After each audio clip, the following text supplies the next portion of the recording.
2023 সালে তার বিরুদ্ধে দুদকের মামলা হয়েছিল। এনআরবিসি ব্যাংকের থেকে এই মামলাটা হয়েছিল, উনি 5 নম্বর আসামি ছিলেন। আমাদের প্রশ্ন হচ্ছে, একজন মানি লন্ডারিং মামলায় সে কিভাবে সিকিউরিটি এক্সচেঞ্জ কমিশনের চেয়ারম্যানের মতো এই জাতীয় দায়িত্বে সে বসতে পারে? তদন্ত করে যাতে তার বিরুদ্ধে শাস্তিমূলক ব্যবস্থা গ্রহণ করা হয়। আপনারা জানেন, এই সিকিউরিটি এক্সচেঞ্জ কমিশনের চেয়ারম্যান বর্তমান খন্দকার রাশেদ মাকসুদ স্বৈরাচারের দোষর ছিলেন। তিনি ছিলেন তখন আওয়ামী লীগের অত্যন্ত আস্থাভাজন শেখ হাসিনার নিকট আত্মীয়, তার ব্যাংকের স্ট্যান্ডার্ড ব্যাংকের এমডি।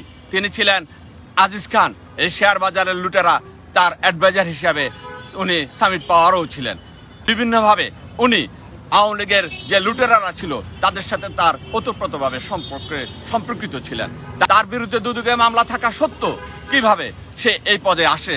এই কারণে আমরা এই পুঁজিবাজারে বিনিয়োগকারীরা আজকে বাজারে যে অস্থিরতা চলেছে, সেই অস্থিরতাকে বন্ধ করার জন্য, বাজারকে তার স্বাভাবিক গতিতে ফিরে আনার জন্য আমরা এখানে এসেছি। একজন স্বৈরাচারের ফ্যাসিবাদের দোসর সিকিউরিটি এক্সচেঞ্জ কমিশনের চেয়ারম্যানের দায়িত্ব পেতে পারে না। সেই দায়িত্বে আসার পর আমরা যখন এই সরকারের পদ পরিবর্তন হলো, আপনারা জানেন 17,000 নতুন বিনিয়োগকারী বাজারে এসেছিল। আর সেই দায়িত্ব নেওয়ার এই চলমান অবস্থায় 50,000 বিনিয়োগকারী বাজার থেকে চলে গিয়েছে।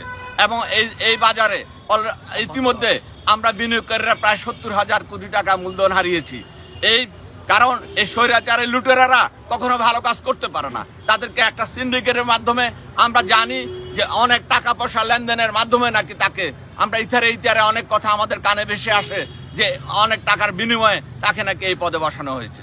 তাই আমরা তার অপসারণ দাবি করছি। আমি ব্যক্তিগতভাবে আমার লাম গ্রান্টের টাকা এবং বেতনের টাকা মিলে 22 লাখ। তিনি দুর্নীতিগ্রস্ত। শেয়ার বাজার একটা সেন্সিটিভ জায়গা, এইখানে কিভাবে এই দুর্নীতিগ্রস্ত লোকে বসালো? 100 পয়েন্ট খেয়ে ফেলেছে, 80,000 কোটি টাকা খেয়ে ফেলেছে। কত বড় শক্তি তার! এরকম কথা কোনো বলতে পারে কেউ? এই কথা বলতে পারে? স্বৈরাচার ছাড়া তো আর কারো এইসব বলার কথা নেই। উনি নিজের মুখে তো বলেছেন যে রাশেদ মাকসুদকে অপসারণ করা দরকার। তাহলে পরে আবার কেন, তিনি কেন বলেছিলেন? এটার জবাব সবাই নেওয়া উচিত।